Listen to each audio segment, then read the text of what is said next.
एक ही सेऊ से कह सुन सेऊ सुरज्ञान, और इसमें काज है नहीं भाई चोरी कर दे दान। संतों के लिए हम कर रहे ना कि अपने लिए, और जाकर के इसका दान कर देंगे, हम नहीं खावांगे। तो रात्रि में दोनों पिता पुत्र सेऊ और सम्मन चोरी के लिए चल पड़ते हैं। एक लाला जी के कच्चे मकान होया करते थे, उसमें जाकर पाड़ लगा लेते हैं, कुंदल लगा लेते हैं। अब वहां पर वो लड़का कहता, पिताजी मैं कुंदल में अंदर जाऊंगा, आप बड़े हो और देखो मैं पकड़ा भी गया तो कोई खास बात नहीं है, और आप पकड़े जाओगे तो बेइज्जती हो जाएगी, ये राजाओं का राज है, खत्म कर देंगे। तो कहने लगा, नहीं बेटा मैं तो मर जाऊं 360 पर मेरा बेटा नहीं मरना चाहिए, मैं जाऊंगा। इस प्रकार नहीं पिताजी, आप मेरे पिताजी सो और मैं बच्चा सुनू, कह के वो बच्चा अंदर घुस जाता है। फिर ने बोला, भाई एक काम करिए, 2.5-3 शेर से ज्यादा मत लेना, संतों का ले आना। उसी समय उसने अंदाजा सा लेकर और 2.5-3 शेर आटा और उसे कपड़े में अपने में डाल लिया, चालन लग गया। जब खुड़का हो गया, ताखड़ी तुखड़ी पर पांव टिक गया, एकदम लाला जी खड़े हो गए, भाज कर उसको पकड़ लिया चोर चोर करके। इतने में वो पोटली में बंधा हुआ आटा तो उस पाड़ में का उस सुराख में का बाहर डाल दिया, बाहर फेंक दिया। कहने लगा, पिताजी आप ले जाओ, गुरुजी ने रोटी खवा दो, और मैं पकड़ दिया लाला जी ने। लाला जी ने बांध दिया, थाम कर तड़के देखूंगा थरे भगते, तड़के बताऊंगा तुमने भगते ना चोरी कर दे अंडो। अब उसने होगी मुश्किल। लाला जी ने तो सम्मन चला गया, आटा दे कर कहने लगा भोजन बना दो। नेकी कहने लगी लड़का कि वो तो लाला जी ने पकड़ लिया।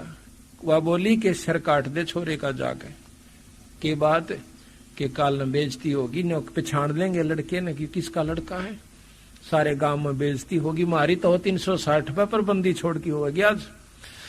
नो कहेगा कि ये चोरी कराने खातिर हूं, ये सिखावे न चोरी करना। वापस जाता है, करद लेकर हाथ में, नो बोला बेटा सम्मन ना सेऊ। सम्मन कहता है कि बेटा सेऊ एक बात से बहुत जरूरी कान में कहनी से। लाला जी से कहने लगा सेऊ कि बार मेरा पिता खड़ा से, अगर आप एक बार इजाजत दे दो मैं 2 बात कर लो, अगर तुम भाग जाएगा, अगर मेरा पैर बांध दीजिए तो ज्यादा अनून मैंने करने से कित भागेगा। पांव बांध के जेवड़े थे और थाम कब जुड़ दिया, सिर बार काट दिया, इतना ढीला कर दिया। तो कहने लगा बाप था, हाथ नहीं उठा छोरे पे के कर्ज चला दूं। सेऊ भी जान गया इस बात ने कि बंदी छोड़, यो मेरा पिताजी मेरा सिर काट लिया, इज्जत रह जाएगी गुरुआ की, ना तो नाश पिट जाएगा कभी। कहने लगा पिताजी मेरा सिर काट ले। फिर नहीं बोला पिताजी जे तू मेरा बाप से तो सिर काट ले, ना इज्जत नहीं रहेगी बंदी छोड़ की। इतनी कही थी कि नाड़ में तलवार एकदम कर्द काट मारी, आर पार कर दी, और सिर ने ठा ले गया कि पछाण में ना आ जा। सिर जाकर के वहां पर ताक में रख दिया। फिर नेकी कहने लगी कि वापस जा, वहां पर वो सिर नहीं पाओगा, ना धड़ नहीं पाओगा, धड़ बार पड़ा पाओगा, सेठ नहीं रखेगा। सेठ ने जब देखा कि इसका तो नाड़ उतर गई, 302 का मुकदमा 13 जमा हो जाएगा, उसने उस धड़ को उठा करके दूर भगा दिया, अपने बारने से भी दूर गिरा और अपना बंद करके वो पाड़ फटाफट इसी तरह बैठ गया, जानो कुछ भी ना हुआ। लीप लाप कर रेता मार दिया उसके। वापस जाता है सम्मन तो सेव का धड़ बार पड़ा हुआ पाया, उठाकर छाती कर ला कर ले आया, एक कोने में घर के में लाकर रख दिया। रोटी बनाने लग गए, रोटी तैयार हो जाती है। जब सुबह सुबह गुरुदेव से कहती हैं बंदी छोड़ भोजन पालो। कबीर साहब वो तीनों संत आकर के एक लाइन पर बैठ जाते हैं बोरी पर। रोटी थाली भी नहीं थी और 3 दौड़िया में वो उन्हें सारी रोटी बनाकर रख दी पत्तल पर। तो कबीर साहब कहने लगे भाई आ जाओ, तुम भी बैठ जाओ और इस दौड़े को छया में डाल दो। वो सम्मन कहने लगे महाराज जी आप खा लो, हम तो फिर पालेंगे। अगना भाई इकट्ठा ही पाएंगे आज। उन्होंने 5 दौड़ों में डाल दिया। फिर आग्रह किया सतगुरु ने भाई 6 में करो, 3 तम और 3 हम। अब इस बात को नहीं कहें कि लड़का नहीं सह, परंतु ज्यादा आग्रह किया 6 दौड़ों में डालकर बैठ जाओ भाई आ जाओ। बतावे नो नहीं के दे गुरु जी रोटी ना खावे, फिर बता देंगे। जब वो तीनों बैठ जाते हैं, दोनों वो पति पत्नी सम्मन और नेकी, उसी समय बंदी छोड़ कहता कि आओ सेव जीम लो ये प्रसाद प्रेम, और सिर कटा कर चोरा के साधा कहने तक सेम। बोल बंदी छोड़ मारा। इतना ही कहा था उसी समय वो लड़के का धड़का ऊपर सिर जुड़ के और न्यो का न्यो पंगत में आकर बैठ गया। उसकी नाड़ पे निशान भी नहीं है गर्दन पे कि ये कटा भी था कि नहीं।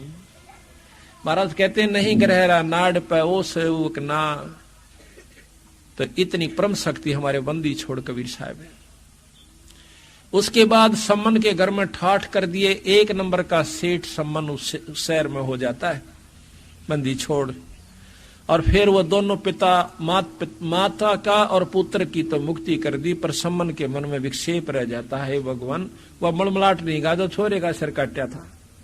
नेक करुणा रह गई कि जब मैं धनवान होता, मेरे पास धन होता तो आज मैंने छोरा नहीं काटना पड़ता। मैं बहुत पापी जीव रहा हूं, कभी मैं धनवान होता तो मेरे से ऐसा कर्म नहीं होता। बंदी छोड़ जाएंगे उनके मन की, अगले जन्म में उसको 9 शेरवा का बादशाह बना दिया और इतना धन दे दिया। 70 गंज, 1 गंज के अंदर अरबों रुपया होता है। हीरे जवाहरात की पूंजी का कीमत अरबों होती है। ऐसे 70 अरबों उस समय के इतने खजाने दे दिए, शेर बड़ा राजा बना दिया 9 शेरवा का। पर दान की वृत्ति खत्म होगी, जब पैसा बढ़ जाता है दान नहीं हो सकता। बंदी छोड़ ने सोचा कि यो तो खागड़ी फेर चूक जा बसौकड़ी ने, ईब नाला बन गया, मुंजी होकर बैठ जाएगा, फिर नरक में जाओगा। यू काड़ नहीं छोड़े थोड़ा सा हमारे अंश ने। तो वहां जाकर एक संत का रूप बनाकर भोले बाड़े से का कहने लगा, भाई भगत जी कि मैं दान दे राजन। ने बोला दान होता देऊ मैं, कितना दू दान तने। ने बोला भंडारा करना से कि मैं दे 1-2 लाख रुपये से। तो राजा से तेरा की फर्क से? ना पैसे से को नहीं। पहले आदर किया करते संतों का, राजा भी ज्यादा ना किसी को तंग नहीं करा करते, गलत नहीं बोला करते। इस चीज से भी क्या करते कि कहीं श्राप ना दे दे। मैं बोले ना जी इतना पैसा कौन मारे, तो बस थोड़ा दे दे। तो 2 रुपये दे दे, आखिर में 2 पा आगे, 1 पा आगे, 1 टका कह दिया, 1 टका तो दे दे। राजा ने बोला होता दे दो, तू दिमाग क्यों चाट रहा मेरा? महाराज तू जाड़े थे। कहने लगा ये दबा रखे तना खजाने 70 ये किस लिए है, क्या के है? ये तो कोला भर रखा है इसमें मैंने। बोले तथास्तु, कोला हो जा बेटा। न्यो कह कर जा बैठे बड़ी में। उन्हें खुद आकर देखा, बेहोश हो गया, सारा कोला हो रहा, ढूंढ कर लिया हो रहा महात्मा को। वो बाटा देखे दे बंदी छोड़ तो ठह आए। बोल भाई जय जी न बांटता दे तो तेरे सोना यो जो के तू बना दूं ना, तो ये कोला रहेगा। ने बोला जी बांट दूंगा मैं, धन धर्म कर दूंगा, तू अपने हाथे कर दिया, मन भी मत देना। तो कहते हैं उसने वो ऐसा ही किया। वो 70 गंज गनखराए बांट दिया, थोड़ा बहुत रह गया, भंडारे कर दिए, बांट बूंट लिया। जब मरण लग गया फिर मन में न्यो आज तो भी अच्छा बौड़ी बूझ से एक महात्मा के कंधे सारा बांट दिया। अच्छा कोई घोड़े लावा हो, कोई ब्याह करवावा हो, कोई ठाठ करा हो, कोठी बनावा हो, न्यो करा हो। उसी आखिरी तमन्ना में फिर मर गया। फिर बंदी छोड़ने बांटा हुआ फिर देना पड़ा, जो धन तो दिया है वो लेना पड़ा है, दान धर्म। तो उसने क्या किया कि इब्राहिम सुल्तान अधम नाम से बलख बुखारे का बादशाह बनाया। वो कैसे बनाया? ऐसा लिखा है कि बलख बुखारे बादशाह का बादशाह जो था उसका 1 लड़की थी, कुल संतान नहीं थी। और एक आदम नाम का संत हुआ है फकीर मुसलमान में धर्म में। उस आदम ने, इब्राहिम आदम नाम था उसका, वो बहुत तपस्वी था, साधक था, घर छोड़ रखा था, ब्रह्मचारी था। एक दिन घूम रहा था शहर में, बलख बुखारा की बादशाह की लड़की को देख लिया। बहुत खूबसूरत थी, जवान थी। महल के ऊपर अपना हार वैसे वस्त्र उस्त्र धो रही थी, केस अपने सुखा रही थी, बाल। उसके अंदर वो वैराग खत्म होकर के और उसके अंदर शादी कराने की प्रवृत्ति उत्पन्न हो जाती है। वो जाकर के राजा से कहता है, मंत्रियों से, कि मैं आपकी राजा की लड़की से शादी करवाना चाहता हूँ। उनको धमका डरा करके भगा दिया, खबरदार जे आज के बाद तू यहाँ आया तो। लेकिन होनहार भी प्रबल होती है। उसने सब जगह रुके, बारने आगे बैठ जा और न्यू कह कि राजा की लड़की से ब्याह हो तो फकीर जीवे, राजा की लड़की से ब्याह हो तो फकीर जीवे। बहुत परेशान कर लिए। आखिर में उसने फिर बुलाया उस मंत्रियों ने। कहने लगा, भाई राजा की लड़की से शादी करवाना चाहता है कि हाँ?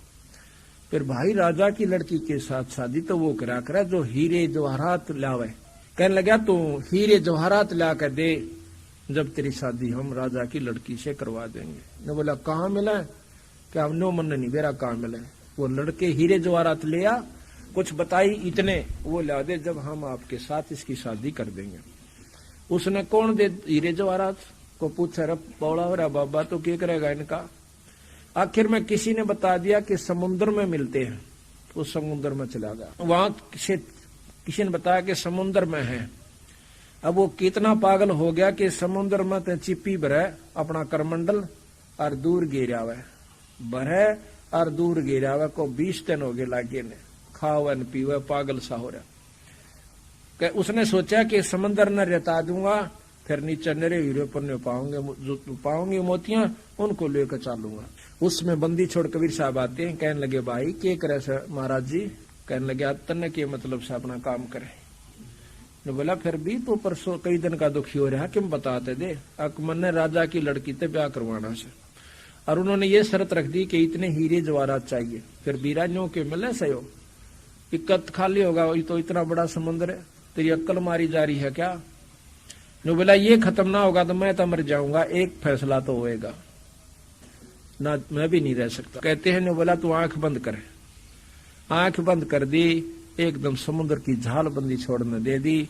नरे ढू के ढू पड़ गए हीरे और मोतियां के। आंख खोली, महाराज जी वहां थे नहीं।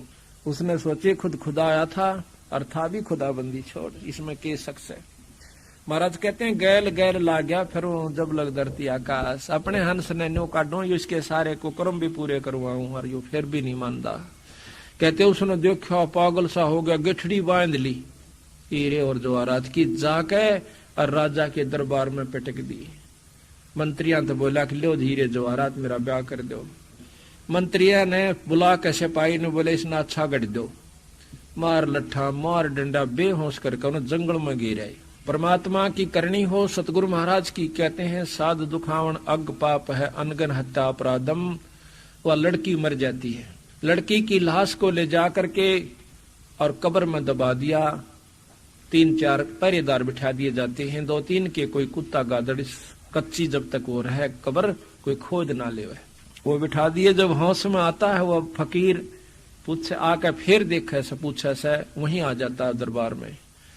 वहां पता चला उसने कि वह तो मर गई। उसने पता किया लोगों से कि मर गई राजा की लड़की। तो उसने पूछा कहाँ दबाई है, देखा कि उधर कब्र में दबा दी। रात के समय बहुत ध्यान से दूर बैठ जाता, पहरेदारों से देखता रहता है कि कभी इनकी आंख लग गए और इस लाश न ठा ले जाऊं। ऐसा ही किया। वो पहरेदार सो गए, उन्हें सोचे कि आवश्यक बाड़ा के खागा, इतनी चारों तरफ तो प्रबंध हो रहा से। उसने जाके वह कच्ची सारी दोपहर के फटाफट और लेकर उस लाश को जंगल में दूर चला जाता है जहां उसकी झोपड़ी थी। उसको ऊपर रख के अपने एक बना रखा था उसने खाट सी, और वहां पर रहे और अल्लाह से रोज अर्ज करे कि हे अल्लाह, हे खुदा, हे परमात्मा, इसको जीवित कर दे। कहते हैं वहां बंजारे आ जाते हैं। बंजारे पानी लेने के लिए चले हैं कि यहाँ कोई दीवा जड़े से। इस झोपड़ी से पूछा कि यहाँ आसपास पानी कहाँ से। उनको देख कर वो डर का मारा कि कहीं राजा के दूत वो नहीं आगे, सिपाही कितने कूट दें। झोपड़ी के नीचे अपनी गुफा में चला गया, ऐसे ऊपर अड़ा दी उसका पाती जैसे यहाँ रास्ता भी ना हो। उन दीवा जड़ता हुआ देखा, उसमें एक लड़की की लाश देख कर वह सहम गए। उनमें एक वैद्य था। वैद्य ने देखी कि भाई आदमी तो यहाँ है नहीं, लड़की लड़की है। तो उन्होंने देखा, उस वैद्य ने देखा कि यह मरी नहीं है, सदमा है इसको। उसके पास एक दवाई थी, जबरदस्ती उसके मुंह में एक दवाई डाल दी और एक नस काट दी थोड़ी सी, उससे वो खून निकल गया। वह 5 मिनट के बाद वह लड़की खड़ी हो जाती है, जिंदा हो जाती है। फिर वह पूछते हैं उस लड़की से कि आप कौन हो? कहने लगी मुझे नहीं मालूम मैं कौन हूं। आपको यहाँ कौन ले आया? मुझे ये भी नहीं मालूम कि मुझे कौन ले आया। वो कहने लगे आप कौन हो? कि हम तो राह चालते बन जा रहे थे, हम पानी की तलाश में आए थे, हमने सोचा कि यहाँ पानी में लगा। अब अब्राहिम सुना, नीचे सुन लाग रहा धम, अक भाई ये तो वह तक हो ना, सिपाही तक हो ने। वो राह चालते हैं, फट दे हटा कर उस रास्ते से बाहर आ गया। बाहर आकर दूर खड़ा होकर नो नमस्ते करे सारा ने, डरे कांपे खड़ा खड़ा। वह कहते हैं भाई कौन है तुम? अक मैं झोपड़ी आला सो। अच्छा ये लड़की कौन है? अक साची बता दो, अक साची बता दे, तुमने जिंदी क्यों कर दी कि ये मरी नहीं थी, इसको सदमा था, हमारे पास दवाई थी या ठीक कर दी। उसने साफ बता दिया कि ऐसे ऐसे सारी कहानी भाई आज। तो लड़की भी और साथ में ने बोला हमारा साक्षी होकर के तुम हमारा विवाह कर दो, हमारा जो है निकाह करवा जाओ। तो उस लड़की ने भी जब देखा कि इसने तो बहुत कुर्बानी कर दी, तो मर तो चुकी थी, तो खत्म हो ली थी तेरे पिता की नजर में, तेरे तुम दाब आए थे, इसने अपनी अल्लाह से अर्ज करी तो आज तो इसकी हो चुकी है। उसने शादी करवा ली, वहीं रहने लगी। फिर उसका एक लड़का हो जाता है, उस लड़के को उसने एक पाठशाला में दाखिल करवा दिया। राजा जो था उसका एक ही कन्या थी, वह मर्गी थी, उसके पास धन बहुत था। उसने क्या करा कि गरीबों के बच्चों को बांटना शुरू कर दिया। तो स्कूलों में जा जाकर वर्दी समवा देवे, उनको वैसे भोजन फ्री करवा देवे, दोनों मियाँ बीबी जावे राजा रानी। तो एक दिन वो गए हुए थे, 7-8 साल के बच्चे को देखा, एकदम अपनी लड़की कैसी शक्ल उस छोरे की देखकर राजा ने छाती से लगा लिया। उस वहां के जो हेड मास्टर था उससे पूछा मुल्ला से कि ये लड़का किसका से? वो कहने लगा जी एक फकीर छोड़ के जाया करे, रोज ले जाया करे, झोपड़ी में रहता है शहर में, इधर दूर की तरह। कहने लगा ये लड़के को मैं ले जाता हूँ, और वो फकीर आवा तो उसको कह दिए कि मेरे से ले जाएगा, मैं कुछ नहीं कहूंगा कि देखो काली माने डरे नहीं। उस लड़के को ले जाता, अपनी पत्नी को दिखावा से, वह देखते उसकी पत्नी बेहोश हो जाती है कि तुम्हारी लड़की कैसी शक्ल का छोरा से। अब राजा ने फिर होश में आया, फिर देखा, उस लड़के को छाती से लगा लिया। इतना मोह हो गया जानो इनका अपना ही अंश है। अब वो फकीर आता है, आदम शाह आगे पूछा है कि मेरा लड़का कहाँ है? उसने बता दिया मौलवी ने कि आपके लड़के को राजा ले गया। वो तो डर गया एकदम, कहने लगा उसको किसने बता दिया कि वो बहुत धार्मिक राजा है, बहुत अच्छा राजा है, आप जाओ, नाटक हो ना, न्यू कह गया अभी बेशक ले जाएगा, क्या मैं तो सिर्फ अपने प्रेम में ले जाऊं, सुमन प्यारा बहुत लगा ये बच्चा। अब जो वो जावे से वापस बारने आगे खड़ा हो गया। तो राजा ने कह दिया था सिपाहियों को कि इस लड़के ने कोई लेना, उसने रोकियो मत ना, सीधा आ जाएगा। राजा अपने कमरे में लिए बैठा उस लड़के को, रानी बैठी तो आ जाता आदम, वो पहचान गया कि तो वो फकीर से। कहने लगे ये लड़का तू कहां से लाया कि आपकी लड़की का हुआ? कि वो सहम जा से कि मेरी लड़की तो मर गई थी। फिर उन्हें सारी कहानी बता दी। तो एकदम राजा ने खड़ा होकर उसको आदर दिया और स्टे अपने आसन पर बैठा दिया, सिंहासन पर। अर्ज करी कि अगर आप कृपा करो तो इस लड़के ने हम पाल देंगे। नो बोला ठीक से, अपनी लड़की ने भी ले आओ और इस लड़के ने भी पाल दो। जाकर के लड़की को लेने के लिए भेजे कि अब आपको राजा ने बुलाया से, बाजे बजानते हुए खुद उसका पिता जाता है, अब्राहिम को वहीं छोड़ गए, उसको आदम शाह को। लड़की ने बोली मैं नहीं चालू थारी गेला जब तक मेरा पति नहीं कह लेगा। राजा को और उसकी माँ को दोनों को मना कर दिया। वो कहने लगी खुद उसी ने कहा से बेबे बेटी चाल तुम्हारी गेला, अक नहीं, जब तक वो नहीं कह लेगा मैं नहीं चालूंगी। उसी समय आदम शाह को बुलाया, कहने लगा जाइए अपने पिता के साथ। उस दिन से वापस आ जाते हैं महल में, लेकिन अब्राहिम वो आदम शाह महल में नहीं रहा, वह व्यक्ति उसमें फिर उत्पन्न हुई परमात्मा को पाने की। अपने बच्चे को अपनी पत्नी को छोड़कर वहीं पर चला जाता है।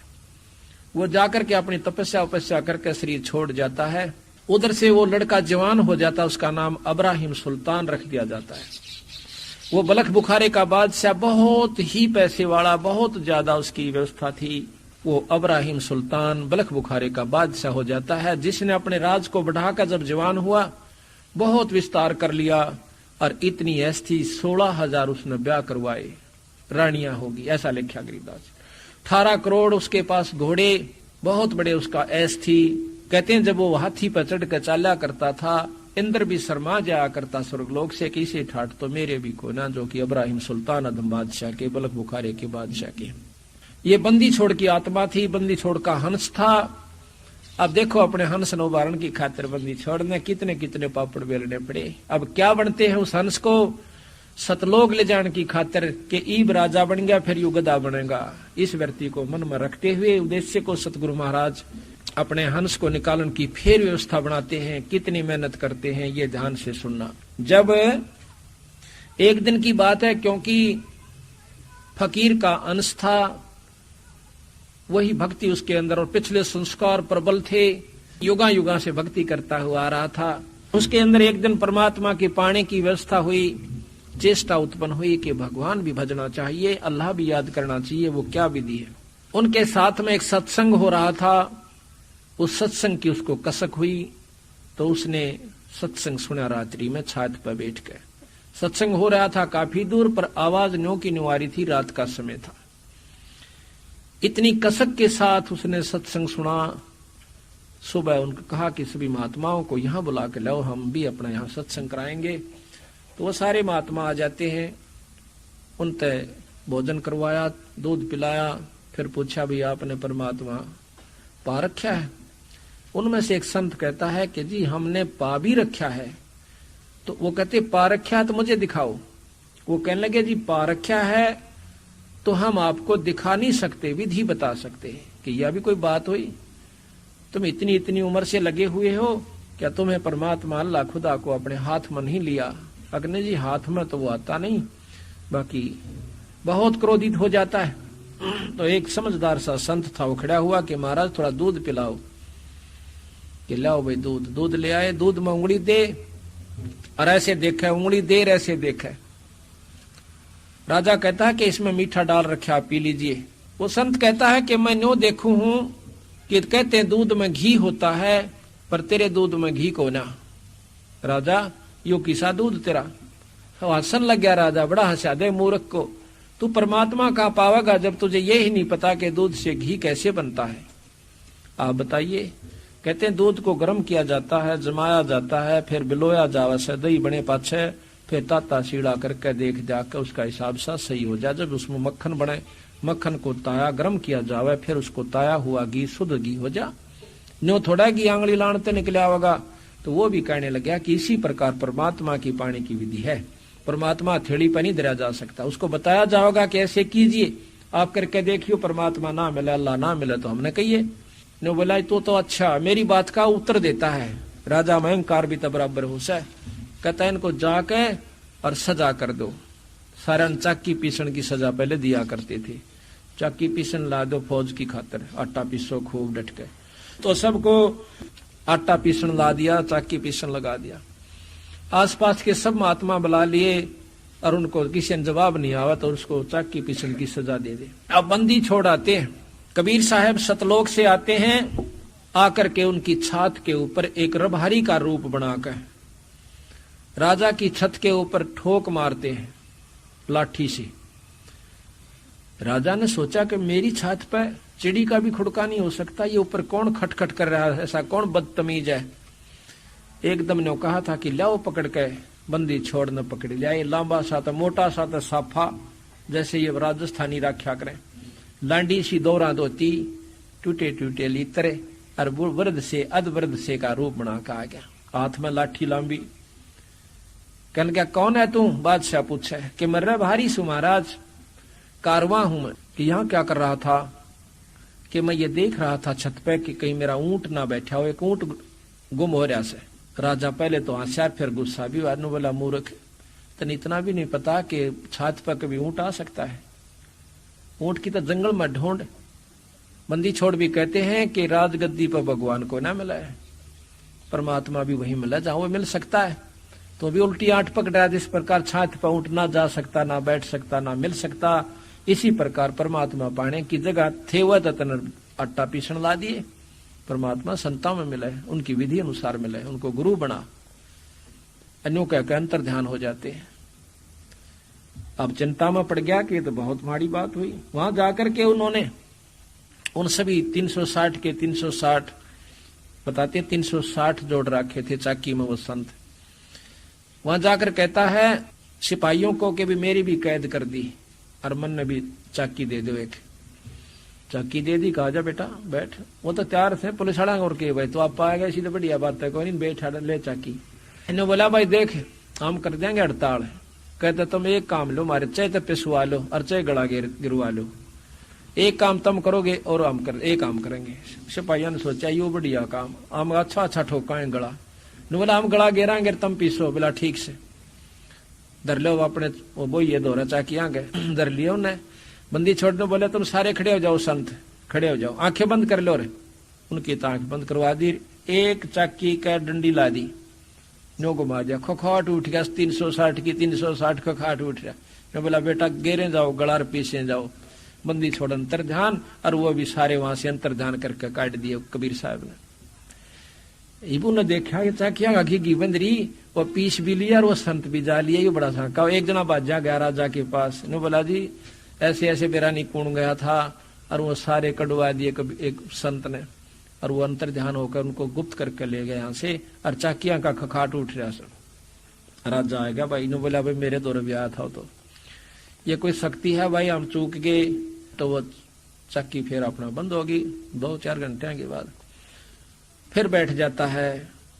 अगले दिन कुछ दिनों के बाद बंदी छोड़ के रहा है कि एक राह चालते अतिथि का रूप बना कर आ जाता है।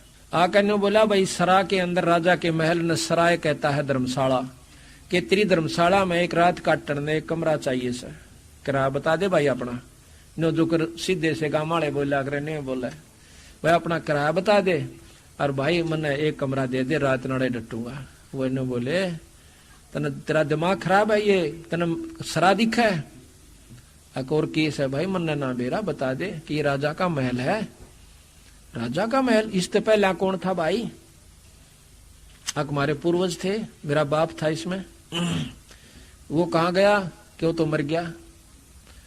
और उससे पहले कौन था कि और हमारे पूर्वज थे, हमारे नाना परनाना थे, वो कित गए। वो भी अल्लाह खुदा को प्यारे हुए तो कितने दिन रहेगा बेटा इसमें। जब अपना नंबर आवा है ना, जब घी बंदा है ऊंचे साबित गांव मर जाओ। तैने बोला जी जाना तो हमने भी से, तो फिर यह सरा नहीं तो कोई इसको तो महल समझ है मूर्ख। इतना कह कर बंदी छोड़ अंतर ध्यान हो जाते हैं। पागल हो जाए बादशाह, बेहोश हो जाता है। वैद आए, होश में लाए, रानी इकट्ठी होगी, उसका एक तबीज बंधवा दिया मौलवी बुलवा कर, आकिया तो वही हो जाकर चेटक पेटक से, कोई बात ना। एक दिन बंदी छोड़ क्या करते हैं, कबीर साहब एक जोटा ने लेकर आए, उसका ऊपर बैठे, आकर ने बोला रहे कौन है तू? अक मैं एक संत सू, के करना? न्यू बताना आया हूं अल्लाह कौन से। अक बता। बंदी छोड़ नीचे खड़े उतर लेते हैं और कहते हैं अब जोटा राम तो बता दे भगवान कौन से, अल्लाह किसे कहते हैं, कौन सा अल्लाह? तो जोटा बताता है कि इब्राहिम ये खड़ा ये परमात्मा से भाई, ये अल्लाह है पूर्ण ब्रह्म परमात्मा खुदा से। इतना कह करके जब जो ही वो उठता है चरण पकड़न की खातर एकदम अंतर ध्यान हो जाते हैं। फिर बेहोश हो जाता है, रानियां आती हैं, उसका एक तबीज दूसरी बाजू को और बंधवा जैसे कि का बड़ा मौलवी बुला रखा, फिर नहीं दिखेगा। तो क्या हुआ, एक दिन वो सेज बाहर फूलों में बाग में सोया करता था कुछ समय के लिए दिन में। वहां पर एक बांदी होती थी, क्या कितनी बांदी थी उसकी, उसने की पिछाण थी बांदी, कौन है मतलब रानियां की पिछाण थी, किस वेशभूषा में रानियां जाती थी रहती थी, पिछा दी, खूब फूल सजा दिए। और बांदिया ने सोची कि आज कोई स्पेशल बांदी रानिया ने भेज रखी, शाम क्यों जावा। महाराज उस बिछा कर उसकी सेज को बाग में और उसका ऊपर आप सो जाते हैं एक लड़की के रूप में।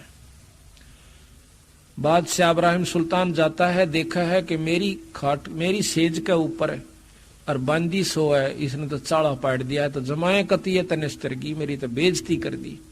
राजा की सेज पर बांदी, ठाक है कोरडा, कहते हैं कोड़ा मारा कड़क के ऊपर, 3 मारे पटाए पट छो मार के, एक कोड़ा हथिन घेर दे, इतना जबरदस्त होता है वो। तो एकदम बंदी छोड़कर 3 सुपाड़ आए, 3 निशान हो गए कमर पे, कपड़ा पाट गया जहां भी कोड़ा लगा था। एक बार तो थोड़े से रोने का बहाना किया, फिर हंसन लाग गए, हंसते हंसते लोट पोट हो जाते हैं।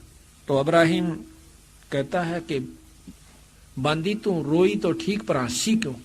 कहने लगा मैं इसलिए हंसी हूं कि मैं तो एक घड़ी सोई थी सेज पे, या इतनी पापड़ सेज से कि मुझे 3 कोरडे खाने पड़े या सजा मिली, और जो दिन रात सोआ उस गेला की बनेगी। मैनू आंसू ये तू रोज सोन लग रहा, तू अपनी कौन सोचता जब मैंने एक घड़ी सोन का ये सजा मिल गई कि 3 कोरडे मेरे तन पर लगे और खाल उतर गई। कहते हैं मैं एक घड़ी से जा सोई तात मेरा यू हाल होई, जो सोए दिवस और राता उनका के हाल विदाता। कहते हैं जब आया अनहद हासा सुल्तानी गहे खवासा, तो उन लोग परकना त्याग्या, जब शब्द अनाहद लाग्या जाग्या, एकदम बेहोश हो जाता है कि आज तो चाला पाट गया, या तो बहुत बुंडे कर्म कर लिए तूने। फिर उसको होश में लिया गया, उठ है तो कोई बांदी नहीं, कोई और नहीं। उनके सामने अंतर्ध्यान हो जाती है। कुछ दिनों के बाद फिर राजा को भूल पड़ जाती है। महीने 2 महीना के बाद शिकार खेलन जाओ से, शिकार खेलन खातिर ले गए मंत्री के। इसका मन बैल जागा, यू सारा दिन चिंतित रहता है। शिकार खेलते खेलते कोई भी शिकार हाथ नहीं आया। आखिर में एक मृग दिखाई दिया और उस मृग को लेकर सबको कह दिया कि जिसके आगे से ये मृग चला जाएगा उसी से ये मृग ले लूंगा, ये हिरण ले लूंगा। राजा बिना शिकार खेले वापस जावा है तो अपनी तौहीन समझता है।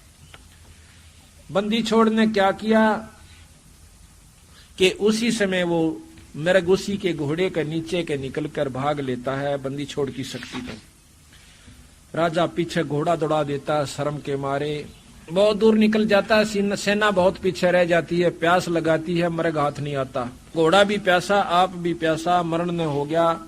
आसपास देखे है तो बंदी छोड़ ने एक लीला करी कि एक बगीचा बनाया, उसमें एक झोंपड़ी गाली, बहुत सुंदर बाग, फलदार लगे हुए फूल और एक तालाब, और आप बैठे एक मटके में बहुत जोर का पानी झरना बह रहा।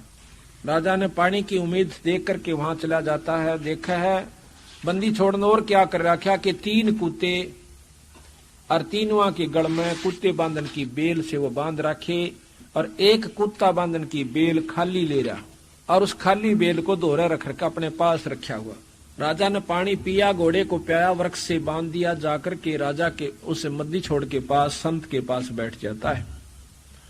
कहता है कि महाराज आप इन 3 कुत्तों का क्या करोगे? 2 मन दे दो, बहुत बढ़िया ये थे, मैं ले जाऊंगा अपने घर पर रखूंगा। बंदी छोड़ कहने लगे भाई देते दूं, पर ये तो इस बलख बुखारा बादशाह के एक तो दादा है, एक परदादा है। नाना सहो कहो, दादा कहो, ये नो से भाई, और या खाली ले रहा हो ना, या उसने बांधूंगा जो ई बैठा राजगद्दी पे, जब कुत्ता बनेगा रामजादा, ईब तो मानदा नहीं। तो एकदम इब्राहिम का पसीने आ गए और 4 मारे उनका वो खाली बेल उन कुत्ता के कड़ में पटापट पटापट, और कुत्ते चिल्ला में बुरी तरह। कहते हैं जब इनको कहा करता तुम 2 घड़ी अल्लाह खुदा को याद कर लो, जब तक ये राज वाले बन रहे थे नो कहते भगवान को कुर्बजाम न, तो भाई काम फुर्सत भी हो काम से, ये भी न फुर्सत भी है, मेरे दौरे बैठे दे गला बंधाए। इतना कहते ही वो उनके चरणों में पड़ता है कि महाराज मैं ही वो इब्राहिम सुल्तान इस बुलख बुखारे का बादशाह हूं। कहने बोले ये तेरे बाप दादा थे भाई, इन बड़ी बदफैल कमाई, इब तू तकत बैठकर भूली, तेरा मन चलने को सूली। बंदी छोड़ वहां से अंतर्ध्यान हो जाते हैं। अब उठे है तो सुपना सा हो रहा से, ना वहां पर बाग है, ना बगीचा है, ना पानी है, ना जिंदा है, ना कुत्ते हैं। और दूसरे घोड़ा पानी के मां भीज रहा, जब पानी पीता है तो उसके पैर पानी में भीग रहे, अपनी प्यास बुझी हुई। न्यो भी क्यों कर माना कि सपना था। बहुत महसूस करता है कि आज तो परमात्मा फिर आते निकल गया। घर आकर मायूस होकर बैठ जाता है, सोच रहा है कि यहां से निकलूं। चारों तरफ से मंत्री योद्धा खड़े, रानियां खड़ी, जो पटरानी थी 10-5 वो भी खड़ी।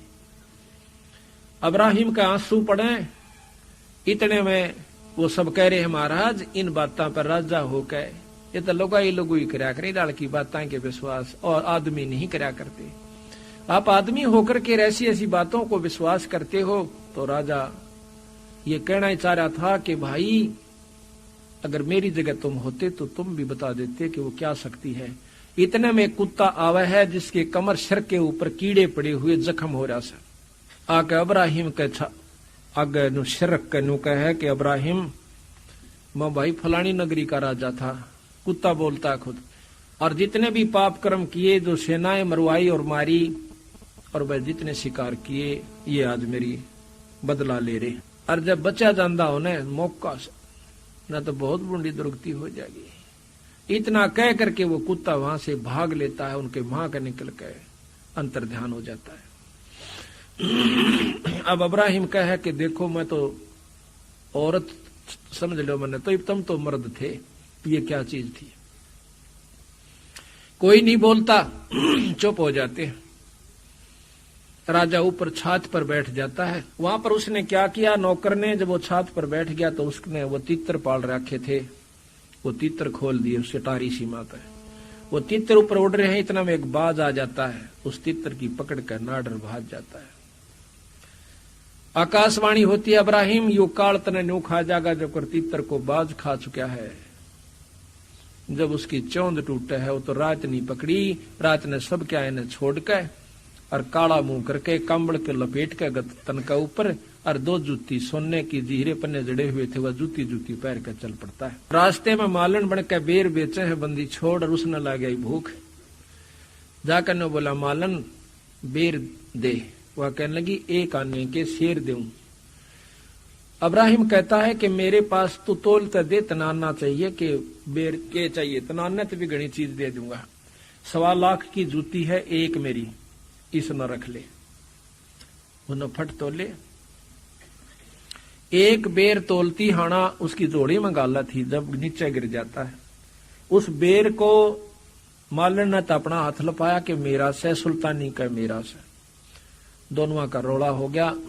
कहते हैं अब्राहिम का मुंह पर थप्पड़ मारा बंदी छोड़ने कि 1 आने का बेर और 1.25 लाख की जूती, क्यों एक गेर दी, दूसरी भी उड़े गेरे और दूसरी पैर का नहीं जा सके था। 2.5 लाख की पावड़ी जूती और 1 आने के बेर। कहते हैं देख अदम सुल्तान ने कैसे डारी मेर, कि वहां पर वो रोड़ा फिर भी माए रह गया मेर तेर का। बंदी छोड़ के या और मेट दे भाई। तो यह बहुत आखिर तक जकड़ से इस काल की। जब उसको जाके बिठा दिया जंगल में, वो चला गया, महाराज तो अंतर्ध्यान हो गए।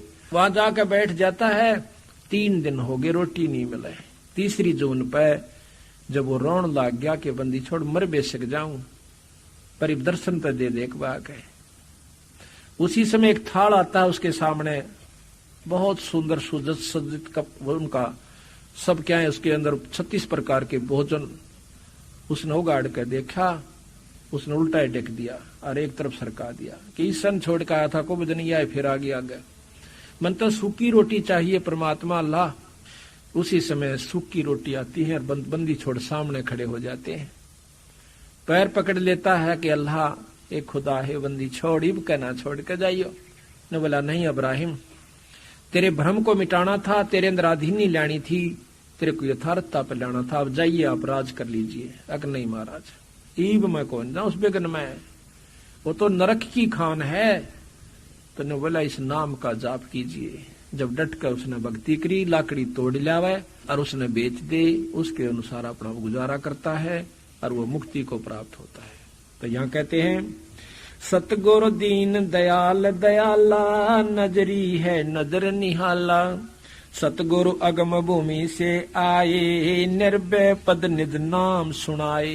निज नाम को बंदी छोड़ बार बार कहे से सार नाम को। करे हंसा प्रतीत हमारी, सतगुरु तार नर और नारी। कहते हमारी प्रतीत कर ले भाई, ये बंदी छोड़ सबको पार कर देंगे, मनुष्य हो चाहे औरत। कहते तू किस उड़जेड़े में बड़ा बैठा है, कोई बाप बन रहा कोई बेटा, ये कोई लेन आ रहा है कोई देन आ रहा है। अपनी का पिछले जन्म के तुम्हारे संस्कार जुड़े हुए, कोई बेटी रूप में आ गया, कोई बेटा रूप में आ गया, कोई बाप में आ गया। ऐसे भी बाप हैं जो बेटा न मार दे से, ऐसे भी बेटे हैं जो बाप न काट देते हैं, बहन भाई न मार देती है, भाई बहन को काट देता है, भाई भाई को काट रहा है, और भाई भाई से लाड भी कर रहा है, प्रेम भी कर रहा है, उसके बच्चा ने भी पाल रहे हैं। ऐसे भी भाई हैं। तो ये सब अपने पिछले संस्कार और लेन देन से। कोई बेटा बाप और भाई, कोई मात पिता कुलदाई, कोई काका कह न बोले, कोई ताऊ से हो जा ओले, कोई मामा भाणजे बीनी, जिसका तिस क्यों नहीं दीनी, कोई दादा पोता नाती, चलते कोई संग न साथी, कोई फूफस रानड़ दोई, यो जो का त्यों ही होई, कहीं पीत सरा पतदारी, कहीं ताय सरा गोज भारी, कहीं जेठ जेठानी खसमा, ये सब ही हो गे बसमा, कहीं भाभी देवर साड़ी, इन नाता बड़ी घर गाली। कहते न्योड़ जाकर बैठा रखा, यो तेरी भाभी, यो तेरी साड़ी, यो तो जेठ या जेठानी। अरीब मर जा कोई गेलनी फूक फाक कर 13 दिन ते रो पीट कर जय बंदी छोड़ के ले। ये जेठ जेठानी खसमा ये सब ही हो गे भस्मा, कहीं भाभी देवर साड़ी इन नाता बड़े घर घाली, कहीं बहन बाण जी फूफी या फूट गई ब्रह्मकूपी, कहीं बेटी बहू भई रे समझ न अकल गोई रे, ये दो जग के लपकू देखो गुलर के गप को, ये नाता छारम छारा बूढ़े दरिया वार न पारा। इस लख 84 की दरिया में नौकर डूब जासे और आज ही नात्या मुड़जे बैठे हैं, इनमें खुशी हुई बैठे हैं। ये 84 झक झोला सब ओगे घोड़ मथोड़ा, ये 84 झक झोला सब ओगे घोड़ मथोड़ा। कि लख 84 मुड़ज का मर जाएंगे। आज तो सब बेटा भी बेटी भी साड़ी भी ससुरे भी साड़े भी सब कुछ है, एक बंदी छोड़ के नाम बिना फिर कुछ भी नहीं है। भाव ये से कहने का सतगुरु का, हम कारवान हो आए, हम कारवां हो आए महला पे ऊँट बताए कि क्यों कर काटे एक जीव को काल से।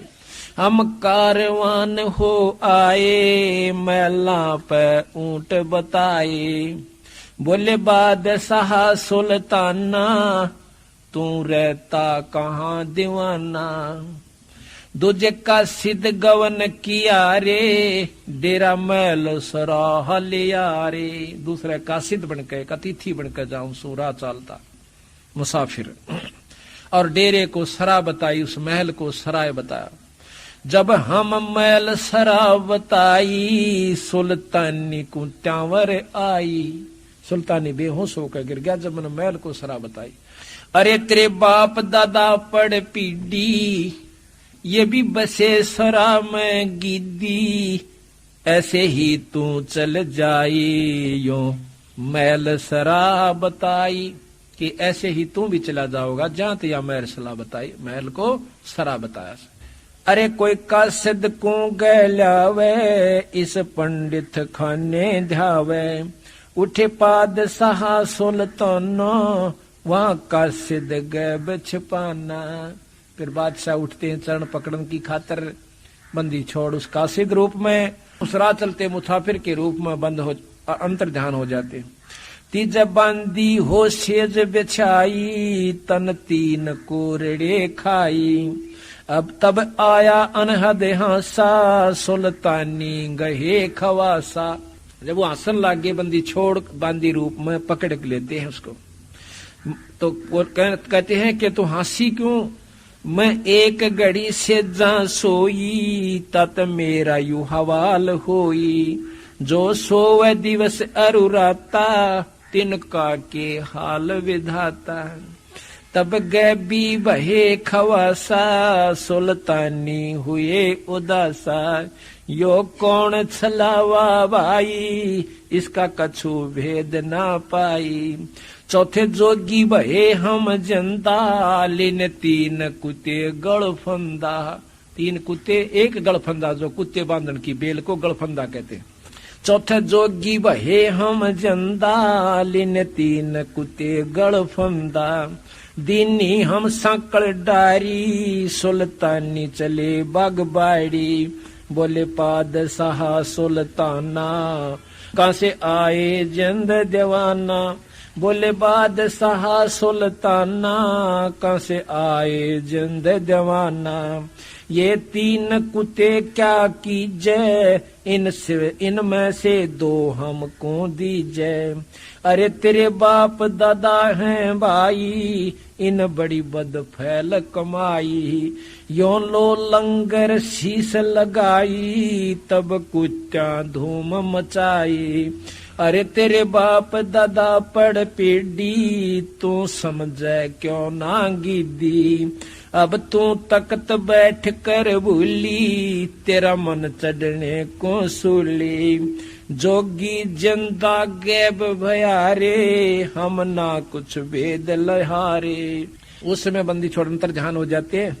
बोले पादशाह सुल्ताना जा खड़े अमीर दीवाना। ये चार चरित्र बीते हम कछु भेद ना लीते। वहाँ हम मारा ज्ञान गिलोला सुल्तानी मुख न बोला। तब लगे ज्ञान के बाना छोड़ी बेगम मार खजाना। सुल्तानी जोग लिया रे सतगुरु उपदेश दिया रे। 18.5 लाख तुरा रे जिसे लाग माल बुरा रे। जिसने 18 लाख घोड़े छोड़ दिए तुरा कहते हैं। ये वो लाग गए तख्त बुरा रे, वो माल बहुत बुरा लाग गया से दुश्मन दिखे से। छाडे गज गए बरदल होडा इब बहे बाट के रोडा। गली के रोडा कोई गाड़ दे दे कत राजा था। गली का रोडा गली का टरोडा यानी कोई होना, उसमें कोई ठोकर से न्यून बगा दे, कोई ठोकर न्यून मार दे, पैर से कोई इधर बगा दे, उसको गली का रोडा कहते हैं। कहते हैं वो राज ने छोड़ के और किसी की गाली खाता है, किसी पर टोक मिल जाता है तो ले लेता है और गर्मी सर्दी सहन करता है। छोड़े गज गए बरजल होडो अब बहे बाट के रोडा। रा के रोडा यानी डला। संग 16 सेंस सुहेली एक से एक अधिक नवेली। छाडे हीरे हिरंबर लाला सुल्तानी मोटे ताला। देखो बंदी छोड़ कहाँ कहते हैं वे कि जिन्होंने इतना माल छोड़ दिया, धन छोड़ दिया, राज छोड़ दिया, उसको न कहें उसके मोटे भाग थे। घना भागवान था। और हम भगवान किसने समझा? जो राजपाट हो, अच्छे पैसे हो, ठाठ हो। तो संत मारे कति उलट से भाई। छोड़े हीरे हिरंबर लाला सुल्तानी मोटे ताला के मोटे भाग थे, अच्छे भाग थे जो राज छोड़ कर चला गया। जिन लोक परगना त्याग्या सुन शब्द अनाहद लाग्या। क्या किया? पगड़ी की कोपीन बनाई, एक लंगोटी बांध जाकर वह पगड़ी मत पाड़ के और वह लपेट ली। सालों की अल्फी लाई, अल्फी के हैं एक चादर ने आड़े कन्यू बांध के अरड़ गांठ ला लिया करे, नो के 1 साल ठा लिया करते और उसकी अल्फी ला ली। शीश किया मुकारा सुल्तानी तजा बुखारा। सिर और मुंह का राख लपेट ली, कालस ला ली कि कोई पहचान ना ले कि ये राजा है। शीश किया मुकारा सुल्तानी तजा बुखारा। ओए होए नौके गण गंधर्व इंदर लर्जे। जब वो घर छोड़ कर चला इतने धन्य राजपाट ने, नौका गण गंधर्व इंदर लर्जे और धन मात पिता जिन सिरजे। धन्य उनके मात पिता जिसने ऐसा पूत पैदा किया। कबीर साहब भी कहते हैं, कहते जननी संत जने और कह दाता कह सूर ना तरह ले बांझड़ी क्यों व्यर्थ गवावे नूर। कहते कह तो संत जने और कह दानी जने और कह सूरमा जो देश के लिए कट कर मर जावत नियाण दे वो बेटियां अपने राज के ऊपर। और ना इसका अच्छा दिन होगा बिना बच्चा रह ले क्यों अपने शरीर ने भी नष्ट करे। धन जहां गण गंधर्व इंदर लर्जे धन मात पिता जिन सरजे। अब ये पुत्र भी किसका पैदा होंगे? आज हमारे बच्चे जो सत्संग में लग गए, बंदी छोड़ के हंस हो गए, उनके पास नाम है और सच्ची लगन और सच्ची आत्मा उनकी है, तो बंदी छोड़ वो हंस भेजेगा इनके घर में बच्चे और बच्ची के रूप में जो सतगुरु के अधूरे हंस रह रहे हैं, जिनकी भक्ति बकाया से। तो वो दानी भी होंगे, सुखी भी होंगे और भक्ति भी वही चाहेंगे। भया सप्तपुरी पर सांका सुल्तानी मार्ग वांका। जिन पांचों पकड़ पछाड़ा इनका तो दे दिया बाड़ा। सुन शब्द अनाहद राता जहाँ काल कर्म नहीं जाता। के सतलोक के अंदर भक्ति कर रहा था, सतलोक की भक्ति सुल्तानी के वहां पर काल और कर्म की नहीं बसांदी। नहीं कच्छ मच्छ को रंबा जहाँ धोल धरती ना थम्बा। नहीं चंद्र सूर्य जहाँ तारा नहीं धोल धरणी गैनारा। गैनार कहते हैं पर्वतों को। नहीं शेष महेश गणेशा नहीं गौरद सारद भेसा। जहां ब्रह्मा विष्णु ना वाणी ना नारद सारद जानी, जहां नहीं रावण नहीं रामा नहीं माया का व्यस रामा। उस सतलोक में ना राम है ना रावण है, यानी कोई द्वेष नहीं है वहां पर एक रस हंस सारे। अब देखियो आम व्यवहारिक लोगों से भक्तजनों से तो हमारे सत्संगियों में 90% अंतर है। एक काम को चला से सेवा करने की खातिर दूसरा हाथ जोड़ करने के लिए भाई मैं कर दूंगा, यहाँ पर चाहे कितने पैसे पड़े रहो उठा कर मेरे पास ले आओगे, ये पड़ी थी जी चीज। तो हो गया कितना अंतर। और इससे असंग गुणांतरीन आत्माओं को वहां हो जाएगा जो सतलोक में चले जाएंगे। नहीं जहां नहीं रावण नहीं रामा, ना तो रावण जिसने उसकी औरत को उठा लिया, इसे कुबद्दी भी नहीं वहां पर, ना वो राम के से जो उसने मार दिया अपनी औरत की खातिर। कहते नहीं रावण नहीं रामा नहीं माया का व्यस रामा, जहां परशुराम नहीं परशा ना कोई बलि बावन की चर्चा, नहीं कंस कन्हा कर तारा ना कोई गोपी ग्वाल पसारा। और वो आवण जान बखेड़ा, ये आवण जान बखेड़ा यहाँ कौन बसावे खेड़ा। या तो नो कई तान जान का बेगन से आज पैदा हुए तड़का मर गए, मारे बालक आ गए, मारा वंश ला जाम गया, फिर ये मर जाएंगे गधे बन जाएंगे, हम कुतरू बने हंडांगे। ये आवण जान बखेड़ा यहाँ कौन बसावे खेड़ा, जानो दसमाना भाई दूजे कूठा हर नाही। ना वो 9 और 10वां अवतार नहीं है, जैसा 10वां भी आओगा और 9 वाली जा नहीं अचार बेचारा कोई सालग पूजन हारा, वेद कुरान न पंडित काजी जहाँ काल कर्म ना बाजी, नहीं हिंदू मुसलमाना कुछ राम न दुआ सलामा, जहाँ पाती पान न पूजा कोई देव नहीं है दूजा। केवल एक सत्पुरुष है। जहाँ देवल धाम ना देही चीनो क्यों ना शब्द स्नेही, नहीं पिंड प्राण नहीं श्वासा नहीं मेरे कुमेर कलासा, नहीं सतयुग दुआ पर त्रेता कहूँ कलयुग कारण केता। यो तो अंजन ज्ञान सफारे देखो दीदार नफारे, कि उसके दर्शन कर लो, ये नफा है, ये फायदा, और कोई लाभ नहीं यहाँ पर। नी बीज निरंजन लोई जल थल में रमता सोई। एक तो निरंजन, निरंजन कहते हैं माया रहित,